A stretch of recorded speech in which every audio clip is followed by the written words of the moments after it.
ఈ ప్రపంచం అంతట్లో ఎవరికి రుణపడడం? దేవునికి రుణపడడం. దేవుని రుణం తీసుకోవడానికి బతకాలి, దేవుని రుణం తీసుకొని సేవ చేయాలి. అంత మాత్రమే కాదు, దేవుడు నిన్ను సృష్టించాడు, రక్షించాడంటే దెర్ ఇస్ ఎ పర్పస్, ఒక ఉద్దేశం ఉంది నీ పట్ల, ఒక గొప్ప ప్రణాళిక ఉంది. ఆ ప్రణాళిక నువ్వే నెరవేర్చాలి. నీ ప్లేస్లో ఎవరు నెరవేర్చడానికి వీల్లేదు. కాబట్టి నువ్వు నెరవేర్చకుండా తప్పించుకొని పారిపోతానికి కలవదు.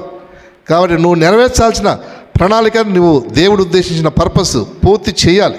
అందుకొరకు నువ్వు బ్రతకాలి. హల్లెలూయా.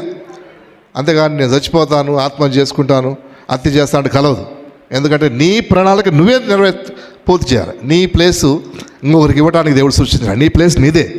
నీ పట్ల ఉద్దేశం పరిపూర్ణంగా నువ్వు పూర్తి చేయాలి. దేవునికి లెక్క అప్ప చెప్పాలి ఒకరోజు.